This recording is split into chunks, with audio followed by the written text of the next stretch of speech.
বন্ধুরা, আজকে আমি রান্না করব পালং পনির। তাই এখানে কিছুটা পনির নিয়েছি, এখানে পালং শাক ভালো করে কুচিয়ে ধুয়ে নিয়েছি। আর এখানে একটা আমি আজকে শনিবার নিরামিষ, তার জন্য একটা টমেটো নিয়েছি, মানে কোনো পেঁয়াজটা দিতে পারবে না। আর পরে কাজু নিয়েছি দুটো, আমি একটু লঙ্কা দিয়ে রান্না করব। আর একটু আদা কুচি নিয়েছি।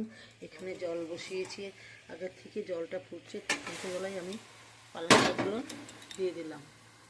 2 মিনিটের জন্য পরিণত জলে ঢেকে দিলাম। এগুলো আমি এবার মিক্সি করে নিলাম। পালংটা সিদ্ধ হয়ে গেছে, এবার আমি ছেঁকে পালংটা দিয়ে দেবো ঠান্ডা জলের মধ্যে। আজকে আমি রান্না করব পালং পনির। তা এইখানে আমি নিয়েছি কিছুটা পনির, আর এখানে আমি পালংটা ভালো করে সিদ্ধ করে নিয়েছি। পালংটা সিদ্ধ করে নিয়েছি আগের থেকে, কড়াইতে সিদ্ধ করে নিয়েছি। এবার ঠান্ডা জলে কড়াইতে তুলে পালংগুলো জলের থেকে ছেঁকে তুলে দিয়েছি।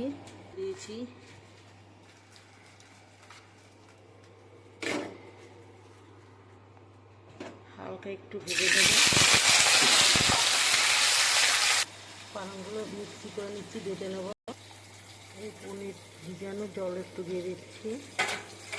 এবারে একটু পনিরগুলো ভাজা গেছে, এবার তুলে নেব। কড়াইতে তেল গরম হয়ে গেছে, এবার দুটো শুকনো লঙ্কা আর জিরে দিয়ে দিলাম গোটা। গরমটা পুড়ে গেছে, এবার একটা টমেটো কুচি দিয়ে দিলাম। একটু ভেজে নেব।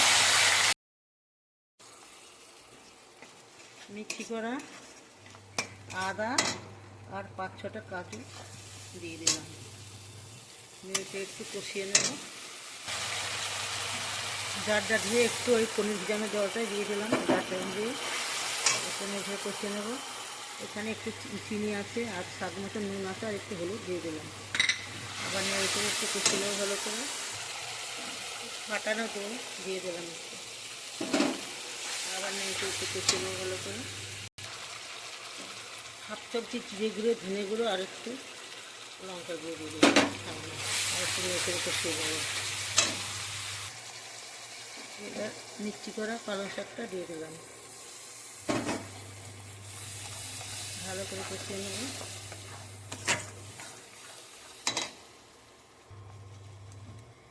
এই জারটা ধরে আর একটু জল দিয়ে দিলাম।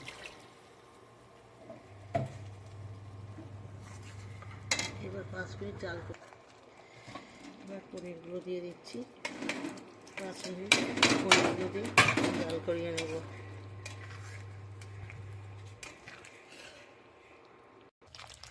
বন্ধুরা, আমার পালং পনির হয়ে গেছে, এবার নামিয়ে নেব। নামানোর আগে আমি একটু ঘি দিয়ে দেবো। এবার নামিয়ে নেব। বন্ধুরা দেখুন, আমার পালং পনির রান্না হয়ে গেছে। আজকে বন্ধুরা আমি একলা ভিডিও করছি, আমার বৌমা বাড়িতে নেই।